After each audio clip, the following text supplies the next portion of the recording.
जय श्री कृष्ण दोस्तों, आप सभी का मेरे चैनल में स्वागत है।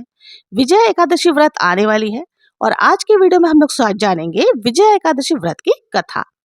सभी व्रतों में एकादशी का व्रत सबसे प्राचीन माना जाता है। पद्म पुराण के अनुसार स्वयं श्री ब्रह्मा जी ने देवर्षि नारद जी को उपदेश देते हुए कहा था कि एकादशी महान पुण्य देने वाली होती है। कहा जाता है कि जो मनुष्य विजय एकादशी का व्रत रखता है उसके पितृ और पूर्वज को योनि को त्याग कर स्वर्ग लोक को जाते हैं।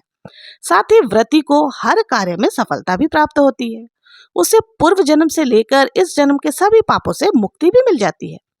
त्रेता युग में मर्यादा पुरुषोत्तम श्री रामचंद्र जी को जब 14 वर्षों का वनवास हो गया था, तब वे भाई लक्ष्मण और पत्नी सीता जी सहित पंचवटी में निवास करने लगे। वहां पर लंकापति रावण ने जब माता सीता का हरण किया, तब इस समाचार से भगवान श्री राम और भाई लक्ष्मण अत्यंत व्याकुल हो गए और माता सीता की खोज में इधर उधर भटकने लगे।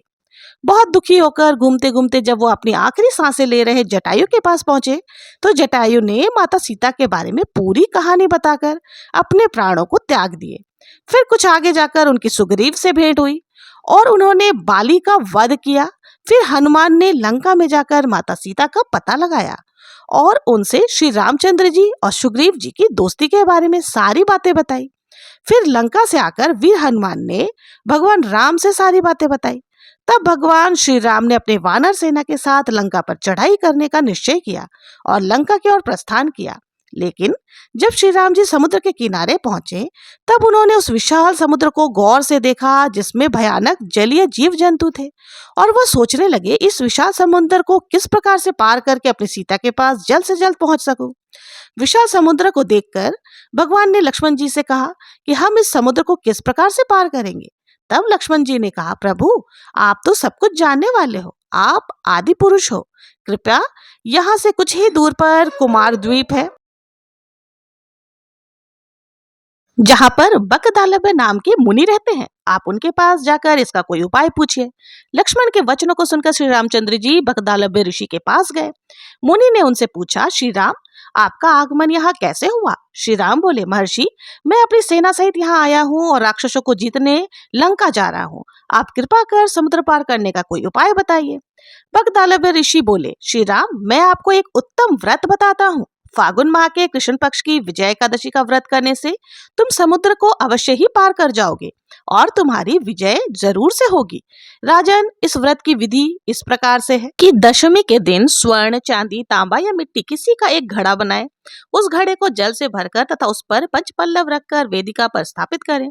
घड़े के नीचे सतनाजा यानी कि 7 प्रकार के मिले हुए अनाज को रखें या जौ रखें। उस पर श्री नारायण भगवान की स्वर्ण प्रतिमा स्थापित करें।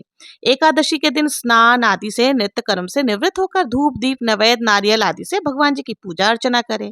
उस दिन भक्ति पूर्वक घड़े के सामने व्यतीत करें और रात्रि को उसी तरह बैठ करके रात्रि जागरण आदि करें। द्वादशी के दिन नदी या तालाब के किनारे स्नान आदि से निवृत्त होकर उस घड़े को किसी भी ब्राह्मण को या किसी को दान स्वरूप दे दें। राजन, यदि इस व्रत को सेनापतियों के साथ करोगे तो अवश्य ही तुम्हारी विजय होगी।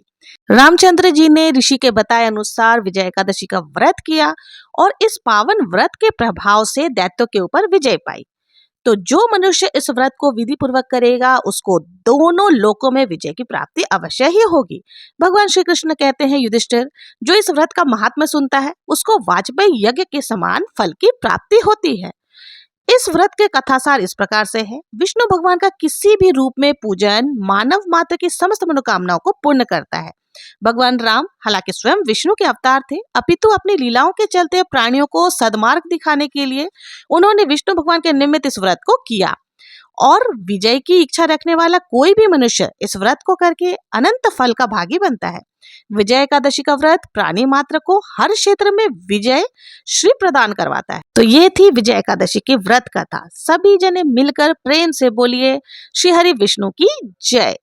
आप लोगों को अगर मेरी यह कथा अच्छी लगी हो, जरा भी यूजफुल लगा हो, तो प्लीज कमेंट में श्री हरि विष्णु लिखना ना भूलें। मिलते हैं नेक्स्ट वीडियो में किसी और व्रत कथा के साथ। तब तक के लिए जय श्री कृष्ण, जय श्री हरि विष्णु।